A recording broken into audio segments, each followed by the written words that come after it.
Assalamualaikum warahmatullahi wabarakatuh. Alhamdulillahi rabbil alamin. Wa sallallahu ala nabiyyina Muhammadin wa ala alihi wa sahbihi ajma'in, amma ba'd. Kaum muslimin dan muslimat yang dirahmati oleh Allah Subhanahu wa taala, alhamdulillah kita bersyukur kepada Allah Subhanahu wa taala hingga kita dapat kembali bertemu untuk membahas tema yang penting, yaitu sebab-sebab futur. Pada kali ini kita akan melanjutkan sebab futur yang ke-9. Kaum muslimin, sebab futur yang ke-9 adalah kurang yakin dengan tujuan atau kurang yakin dengan sarana yang digunakan untuk mencapai tujuan tersebut. Sebab futur yang ke-9 ini berbeda dengan sebelumnya, di mana sebab futur yang ke-9 ini tujuannya jelas, spesifik, terukur dan terarah.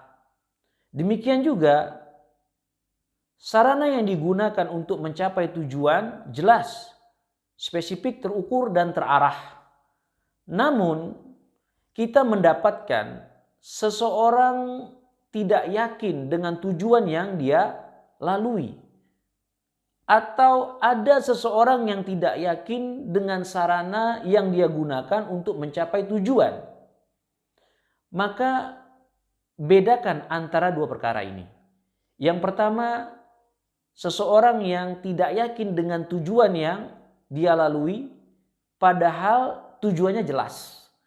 Kemudian yang kedua, seseorang yang tidak yakin dengan sarana yang digunakan untuk mencapai tujuan, padahal sarananya jelas, terukur, dan spesifik.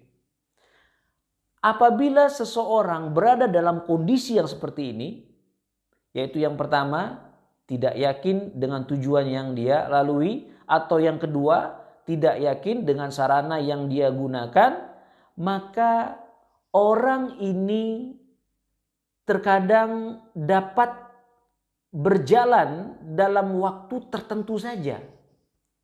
Itu pun berjalan dalam keadaan dia berpura-pura atau hanya berbasa-basi. Minimal dia hanya mencoba-coba, tetapi tidak ada diiringi dengan usaha yang benar. Atau dengan sebab-sebab yang lain, misalkan mereka berjalan dalam keadaan terpaksa, atau dia berjalan dalam keadaan tidak enak dengan kawan-kawan yang berada di sekitarnya. Contohnya, ada dua orang atau lebih, mereka bersepakat untuk mendiagnosa sebuah peristiwa yang terjadi pada masyarakat tertentu. Lalu timbullah ijtihad mereka untuk menentukan sarana atau sebuah metode yang tepat untuk memperbaiki masyarakat tersebut atau menyembuhkan penyakit masyarakat tersebut. Maka sebagian besar di antara mereka berpandangan bahwa untuk memperbaiki masyarakat harus dilakukan dengan perbaikan atau penyembuhan yang komprehensif. Baik dengan memberikan dakwah kepada masyarakat, mendidik masyarakat, menganjurkan masyarakat atau mengarahkan masyarakat tersebut untuk masuk dalam menuntut ilmu agama syar'i, ya, atau selainnya dari sarana-sarana perbaikan atau penyembuhan yang disyariatkan tanpa berlebihan satu sisi dengan yang lainnya, akan tetapi dengan memperhatikan setiap segala sisi yang sesuai penerapan pada masing-masing individu. Kemudian sebagian yang lain mengatakan memperbaiki masyarakat itu cukup dengan masyarakat menuntut ilmu. Kemudian sebagian yang lain mengatakan bahwa untuk menyembuhkan masyarakat tersebut cukup mereka ditarbiyah, dididik secara personal satu persatu, atau mereka didakwahkan secara umum. Kaum muslimin yang dirahmati oleh Allah Subhanahu wa taala, apabila seseorang berjalan bersama dengan mereka dalam keadaan dia tidak yakin dengan metode atau sarana yang ada pada mereka, maka dia akan menjadi lemah dan diikuti dengan meninggalkan amalan tersebut cepat atau lambat. Dikarenakan dia tidak yakin dengan sarana yang digunakan tersebut. Karena menurut pandangan dia, sarana yang digunakan oleh mereka adalah tidak bisa merealisasikan tujuan-tujuan yang telah disepakati bersama. Masalahnya adalah tipe orang yang seperti ini secara umum biasanya mengalami kefuturan. Inilah sebagian besar yang terjadi pada manusia sehingga mereka keluar dari amalan-amalan kebaikan. Namun ada sebagian kecil dari mereka ketika dihadapkan dengan kondisi yang seperti ini mereka tidak futur. Akan tetapi mereka beralih ke sarana atau metode yang mereka yakini. Oleh sebab itu mereka begitu senang dan sungguh-sungguh serta semangat menjalankan sarana metode yang mereka yakini. Dan mereka akan melakukan dengan sebaik-baiknya. Apabila masalahnya seperti ini, kondisinya seperti ini, maka perkaranya lebih ringan. Atau dalam kondisi tertentu bahkan baik.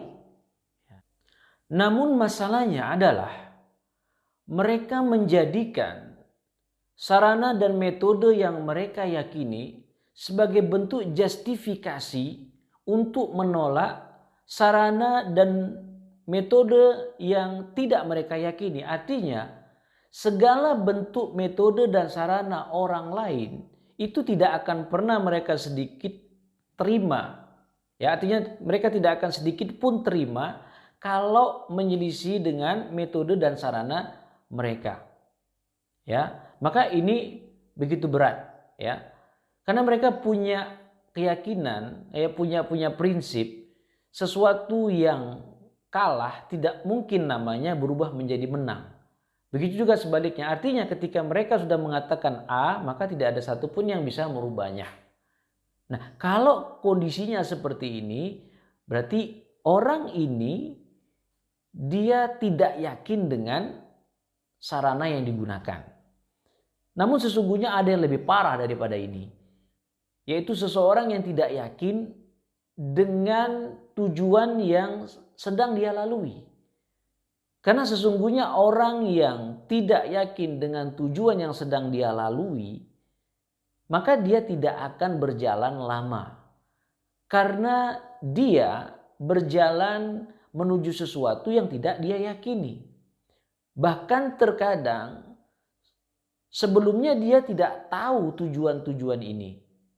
Namun ketika berjalannya waktu, jelas tampak terang benderang tujuan, maka dia meninggalkan amalan ini.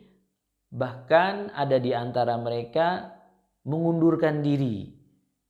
Walaupun tidak menampakkan secara terang-terangan, bentuknya mereka akan mengurangi intensitas bertemu dengan teman-temannya, kemudian jarang untuk bergabung, menghilang, menyendiri, kemudian dia meninggalkan semua amalan kebaikan tersebut. Kaum muslimin yang dirahmati oleh Allah Subhanahu wa taala, pelajaran yang kita ambil adalah bahwa tidak yakin dengan tujuan yang dilalui, padahal tujuan tersebut jelas dan terukur, atau seseorang yang tidak yakin dengan sarana yang digunakan untuk mencapai tujuan, padahal sarana tersebut jelas, maka ini adalah salah satu faktor sebab seorang menjadi futur. Sebelum saya menutup, saya ingin menyampaikan di hari yang mulia ini, yaitu hari raya Idul Adha, mudah-mudahan Allah Subhanahu wa taala menghapus dosa-dosa kita terdahulu dan melipat gandakan pahala-pahala kita. Allahu Akbar, Allahu Akbar, la ilaha illallah, wallahu Akbar, Allahu Akbar, walillahil hamd. Taqabbalallahu minna wa minkum. Semoga Allah Subhanahu wa taala menerima amal soleh kita dan menerima amal soleh antum semua. Demikianlah, mudah-mudahan bermanfaat. Assalamualaikum warahmatullahi wabarakatuh.